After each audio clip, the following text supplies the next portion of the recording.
Please turn to page 268 for a Stage 8 opinion essay specifically for a text. In this example, I will be using Island of the Blue Dolphins as my text. The students had finished reading chapters 1 through 10, from which I wrote a prompt, and from that prompt, they wrote an opinion essay using the first 10 chapters to find evidence to support their opinion. Whenever you're using any kind of text, you can use the entire text or a portion of it. So if I'm using novels, maybe every 5 to 10 chapters, I may write a prompt in which the students would write an opinion essay about those particular chapters in that novel. So that way, we're writing opinions throughout this entire process of reading this longer piece of literature. If I'm reading a short story or if I'm reading an article, then after the article, we can write opinions. On this page, what you will see is at the top, I always begin with a checklist.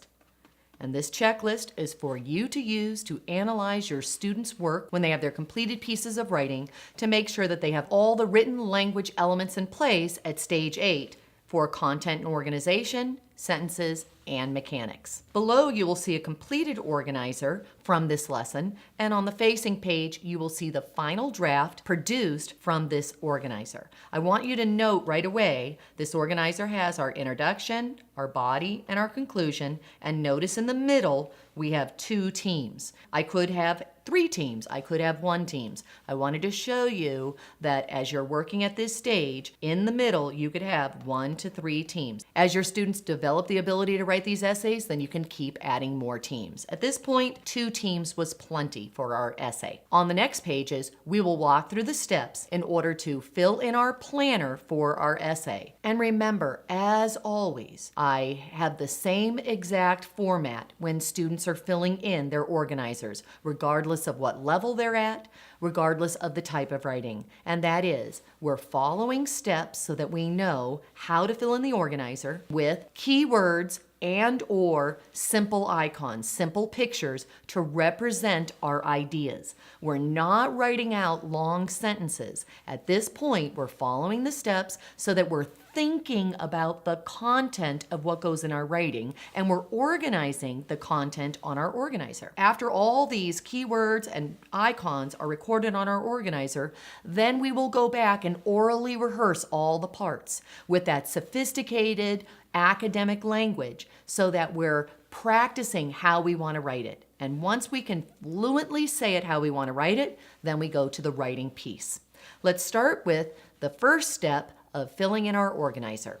On page 270, we begin our Stage 8 writing an opinion about a text. For this lesson, I chose to write a prompt. We finished reading chapters 1 through 10 in Island of the Blue Dolphins. Then I presented this prompt. And the prompt is, identify a main character trait of Karana in the novel Island of the Blue Dolphins. To support your opinion with evidence from the text, followed by an analysis of the evidence. We're going to form our opinion, then we will go to the book to find our evidence. So notice, we're not even making the organizer yet.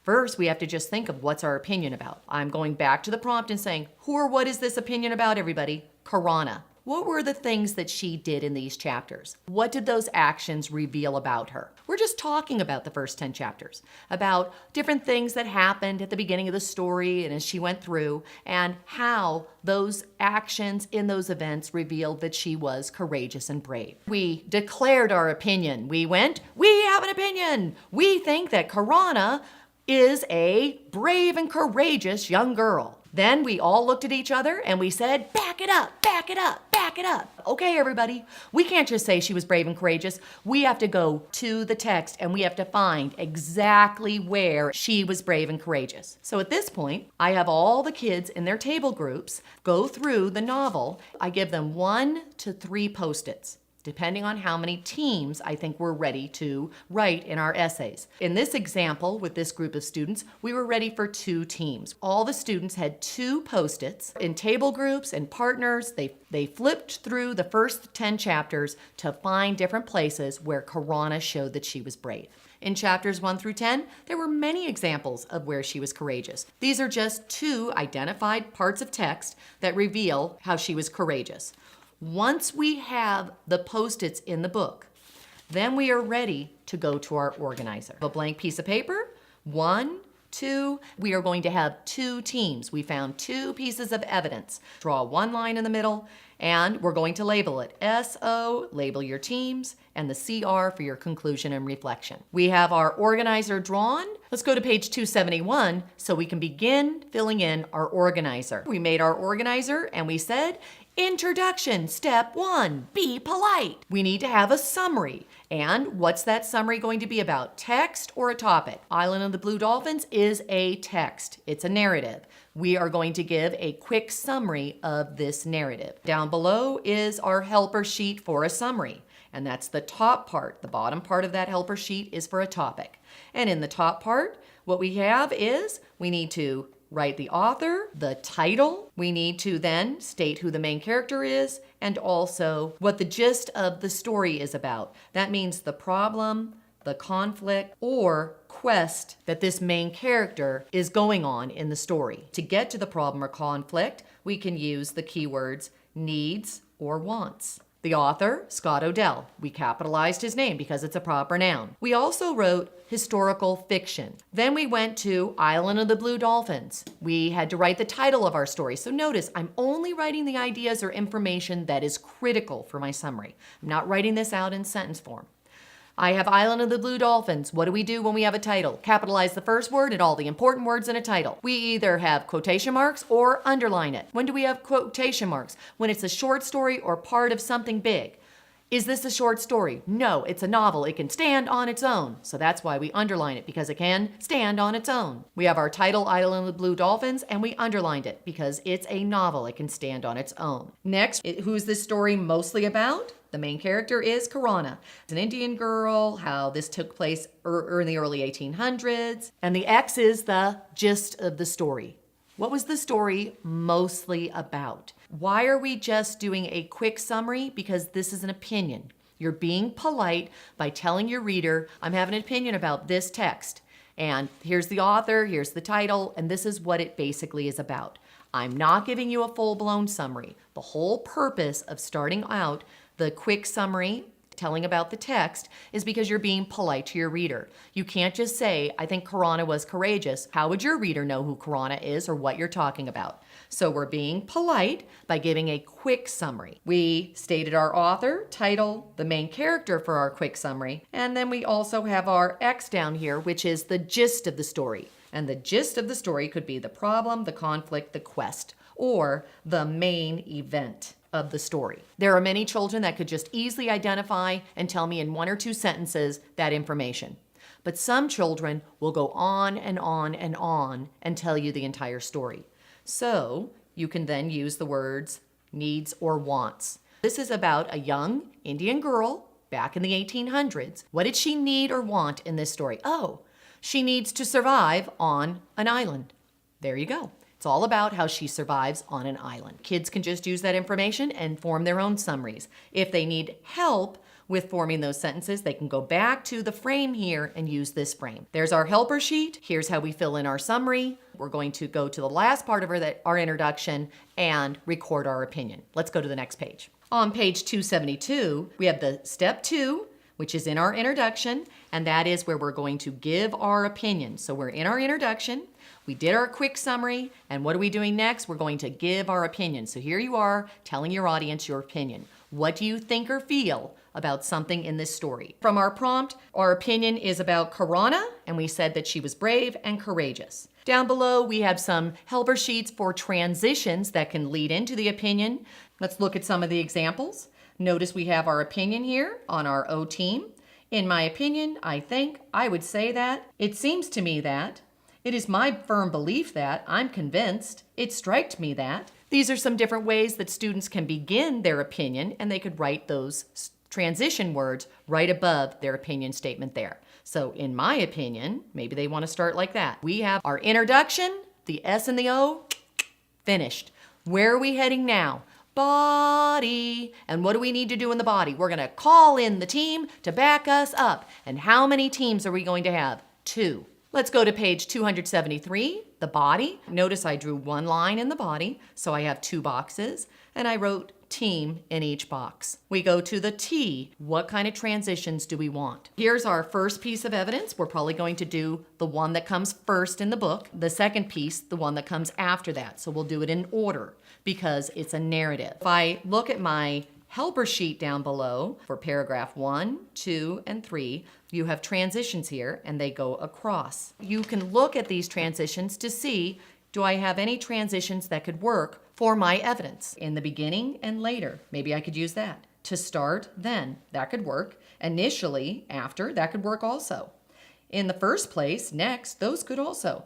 And important, equally important, those could work, but it's kind of nice to stay with transitions that deal with time or having some sort of a sequence because we are dealing with a story. We drew a line next to the T to write our transitions in the beginning, later. Then we drew a picture that leads in to that evidence here. And that picture is going to be the action, dialogue, or thoughts. So in the beginning of the story, Karana's actions when she jumped off a boat revealed that she was a brave young girl. Later in the story, her thoughts and actions also revealed that she was courageous when she was willing to break laws. I'm using actions, dialogue, or thoughts to identify in my transition the type of evidence that I'm going to use. How can I do that? Because I've already identified my evidence. I went and put Post-its in the book to identify the evidence that showed she was brave.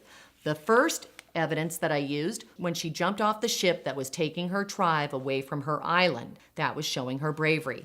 Later in the story, she showed another sign of bravery when she had to think about whether or not she was going to make weapons because it was against her tribe's culture for women to make weapons. We labeled our transitions and talked about what kind of evidence was that. Was that actions? Was that dialogue or thoughts? Once we decided on what it was, in the beginning of the story, Karana's actions revealed that she was brave when she jumped overboard from the ship. Later, her thoughts, so we have her thoughts, also revealed that she was courageous because she was willing to break the laws of her God. We have our transitions into our paragraphs, identifying the types of words or phrases that were used to reveal her character trait, and then we just began an overall description by just identifying what it was that she did. We're not going in and stating the evidence yet. We're just saying that she jumped overboard. And over here, that she had to break the laws of her culture. We're beginning our 2 paragraphs in our body, where we're going to call in the team to back us up. So far in our team, we have our transitions so that we can transition smoothly into each one of our paragraphs, our team paragraphs in the body. Let's go to the next part of our team paragraph, and that's the evidence. On page 274, we're going to fill in evidence for both of our teams. What is the evidence? Back it up, back it up. Go to the text and back up your opinion with evidence from the text. We're going to read the text that supports our opinion. In the first part of the text here, this is when she jumps overboard. It takes 1.5 pages to jump overboard so that she can be with her brother who was left on the island. That's too much text to just record as a direct quote. So what do we need to do? We need to paraphrase it, say it in our own words. When we paraphrase, here is your helper sheet. The second piece of evidence that we found took a couple of sentences. This can be a direct quote. So you can have a paraphrase or a direct quote depending on how much text you're reading. If you're reading 3 or more sentences, then you're probably going to paraphrase the text. If it's 1 or 2 sentences, then you probably can use a direct quote. Down below, you have a paraphrase helper sheet, and you also have a transition sheet here. And on the transition sheet, I have 2 different boxes for my evidence. If I'm paraphrasing, I have some starter words here for paraphrasing. If I have a direct quote, I have some starter words here. These are some suggested ways to transition into your evidence. This is not that you have to use this. These are just here for some ideas. Let's go to our first box where we look at our evidence. We had to read several paragraphs for this evidence about when she jumped overboard to go back to the island where her brother Ramos was left behind. I took out the paraphrase sheet, I displayed it up on the board, and I said, boys and girls, we have too many sentences here from the text that we've read. So are we going to paraphrase, say it in our own words, or use a direct quote, use the author's exact words. We're going to paraphrase. So when we paraphrase, what do we have to do? Always go back and think, we just read text to support our opinion. Let's remind ourselves, what is our opinion? Our opinion is that she is a brave character. Next, we need to back it up. From what we read, we need to pull out only the evidence from what we've read that supports our opinion. We're not retelling everything we read, only what's important to support our opinion. So we'll use 2 lines to do that, and that is C for character and arrow for action. Character, go back up to brave. Who was being brave? Karana. Action, what did she do? What actions did she do to show that she was brave? She jumped into the ocean, which had strong currents and crashing waves, to go back to the island with her brother. We walk through the thinking process of how to paraphrase, how to only take the information that's important. And then the students went to their organizer, and what did they do? They wrote down their keywords and evidence about who the character was. Here's Karana, and then her actions. What did she do that showed she was courageous? I have those directions that I just showed you from the helper sheet. I also have written on page 275. And this is where we're paraphrasing, writing C, arrow.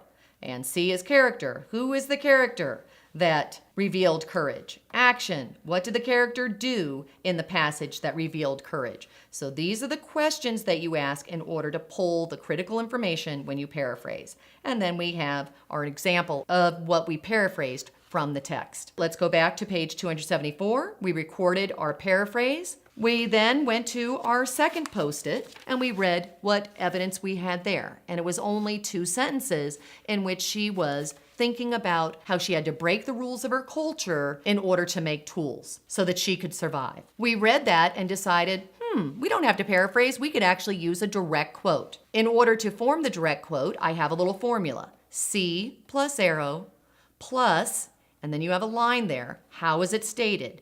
Was this stated in dialogue or in the character's thoughts? And then choose the word that would apply the best, and then put the quote. This is a great way to take the reader, get them into the story so they can see what's happening when you use this direct quote. What we have is we have our character. I'm with Karana. What is she doing? She's facing whether or not she should keep the role of a woman or survival. Then I have to have our quote. But before our quote, I need to have, is she talking or is she thinking? She was thinking in this quote. All right, so let's look.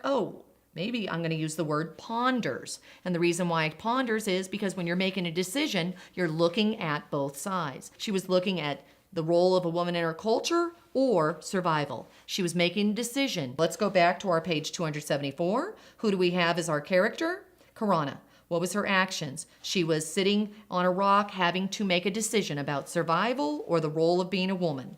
And then what word am I going to use? Ponders. And then I have my direct quote where I wrote it out, what she was pondering. Back on page 274, we have our evidence for a paraphrase in the first box. And in our second team, we had a direct quote. On page 275, you have direction sheets to walk your students through simple little formulas in order to record a direct quote or to paraphrase. We have our evidence down for both of our teams. Let's go to our analysis. On page 276, we now backed up our opinion with evidence. What do we need to do next? Analyze. And that's when we make our flat tire and go, shh, what does that mean? And we point to the evidence and say, explain how that evidence supports your opinion that she's courageous. Our analysis is explaining why the evidence supports our opinion. When you're analyzing this evidence, many times you can use the opposite boxes.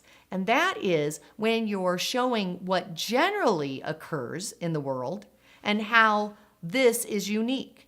So what I mean by that is we're talking about a character being brave and courageous. The reason why we're having this opinion is not that every single person in the world is brave and courageous. It's because this is a unique character. We're going to use an analysis where we're going to show what most people are like, using this example, and how she is different, using our opposite boxes. In order to explain my evidence, I'm going to use an opposite. Let me take something that's completely opposite of what I just showed you in this evidence in order to explain how, in this case, she's brave. So we have our evidence. We put our 2 boxes here. And for the opposite box, you have a list of different words that you could use. So we put the word most up here. On the second team, for the opposite box, I had more often than not. I recorded those starter words right above the opposite box. Then I went down to the explain evidence. That's the second box. And I chose one of those starter words. We have however, but as our words to help us get to our second box. We go to the first box. Our evidence here showed that Karana jumped into crashing violent waves to go back to the island to be with her brother. We backed up our opinion with that evidence. Now, analyze it. Explain how that evidence shows she's courageous. So we went to the most box.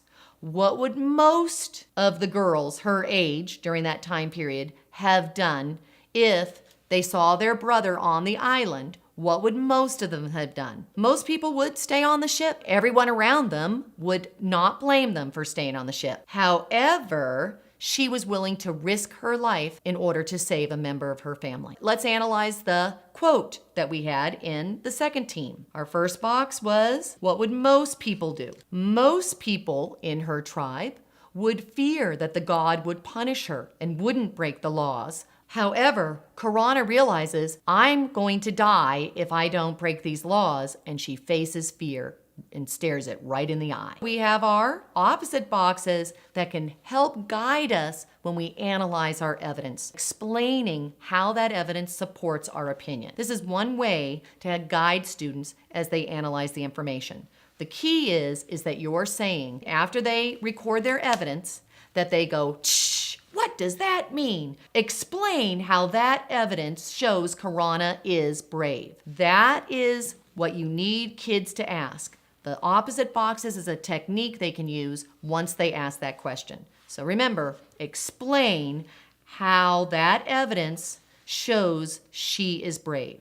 That's what they need to ask in order to analyze. Then use the opposite boxes if you need that support. On page 277, we have the last part of our team, and that is make it matter, make it matter. Who cares about this evidence unless I can connect it back to the world?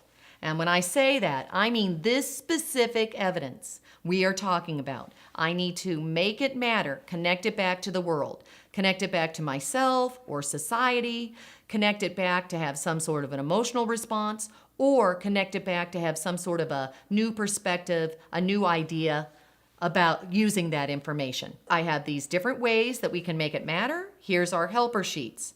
This first column is how you can make it matter by connecting it back to yourself or others by using this evidence to understand people's behaviors so that maybe I can act differently or people in society can learn from this evidence.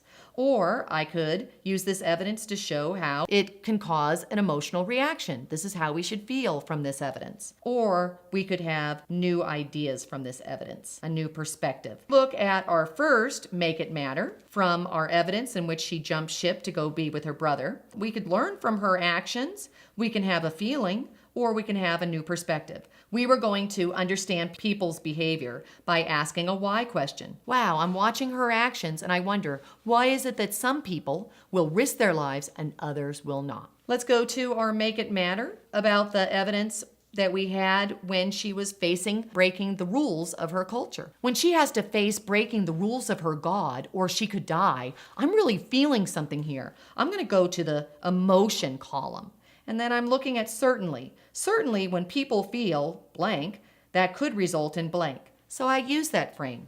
Certainly when people are frightened and terrified, thinking they may die, they may do things that they never thought were possible. That's a fabulous Make It Matter because I'm using that specific evidence and I'm pulling it back to make it matter in the world. That's why we evaluate and form opinions and analyze text, not just for a specific story, but to bring it back to the real world and make it matter. So we made our evidence matter by doing the Make It Matter and using the sentence frames. At this point, we have both of our teams in which we were backing up our opinion using the team. They are completed. We have our introduction, our body, Finished. Let's go to the last part, conclusion, to complete our organizer. We have our conclusion, and notice you have your directions. Always on the top of every one of the page will be the portion of the direction sheet. This is the conclusion. Step 7, repeat the opinion, but use different words. So I'm going to go back up to that opinion, identify it. How did I say that opinion? And now when I'm at the conclusion, I need to repeat it, but I'm going to use different words. How will I do that? Here's our conclusion helper sheet here. What I have in the top box are starter words or phrases for that conclusion statement. And then I have 2 lines and another 2 lines. These first 2 lines are to identify how I wrote the opinion up here at the top, because I need to repeat this opinion but use different words. So I'm going down here and saying, well, I'm using the word Corona, and then here I have brave and courageous. What's another way that I could say Corona? Maybe I could say this young girl. And then what's another way to say brave and courageous? Fearless. How will I start this out? We go back and we look at all of our different ways that we can begin this conclusion, and we decided this convincing evidence proves. I go back and notice the starter words were put here. We drew a picture and wrote the word fearless. So just keywords, simple drawings to represent our ideas. Finally, we end with the last part of our conclusion, and that is a reflection, that snappy ending where we're going to reflect back on the entire essay, the entire piece of writing, the entire text that we've read, and that could be just chapters 1 through 10. Down below, you will see 2 different columns. And this reflection sheet is a reflection about a text or a topic. So in this case, we have a text. After reading this text or these chapters, what are we going to reflect on? Are they going to have a positive feeling or negative feeling? After reading these first chapters in the book, you may think Corona is so incredible, you won't want to put it down. So that could be a way for you to make a reflection. Or you could go to our other sheet where I'm going to say, I think, I feel, I realize, I wish, I need, I hope. This reminds me of, this is similar, this is just like. Or I could make a recommendation. If you want to, then, or without a doubt you should, or if you need to, then I recommend.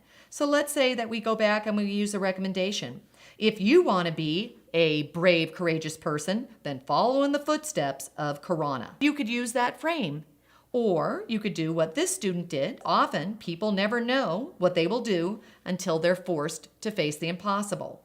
Corona teaches the reader anything is possible. So the reader is reflecting back and saying what they think all of Corona's actions are showing us, the reader. And that is that anything is possible. There's our reflection, and that reflection can go in many different directions. We have recorded all of our ideas using keywords and simple drawings. We followed the steps on our direction sheet as we went through the introduction, the body, and the conclusion in order to fill in our organizer correctly. The students at this point will take their organizers and orally rehearse all of their ideas to turn them into sophisticated, academic sounding sentences. Once they can orally rehearse their organizer in a fluent fashion that sounds sophisticated and makes sense, then they write. On the following page is a published piece of writing from this organizer. Notice we have our first paragraph is our introduction, and we have 2 body paragraphs for 2 teams. So here's our body, and then at the bottom we have our conclusion. In our introduction, we have our summary all written out, and then we have our opinion. So we can label introduction, S and O, and we'll go through our body paragraphs and we will label our teams. Our transition, here's our evidence where we were paraphrasing. Here's our analysis of the evidence, and then here is our make it matter. In our second team, we had our transition. We have our evidence, notice our direct quote. Then we go to our analysis of that evidence. And finally, we have our make it matter. When we go to our conclusion, we have our conclusion where we're repeating this opinion at the top using different words. And then we had our reflection where we were reflecting on the entire essay, saying what we think, feel, or wish, or discovered, realized, understood from all of the evidence presented in this essay. Always have your students, when they finish writing it out, circle and label the parts for a more in-depth understanding. Go to my Revise and Edit chapter to see the exact steps to circle and label the parts of the completed essay. This concludes Stage 8, Writing an Opinion Essay for a Text. In the next video, I will walk you through the steps in order to plan and finally write out an essay for Stage 8, specifically for a topic.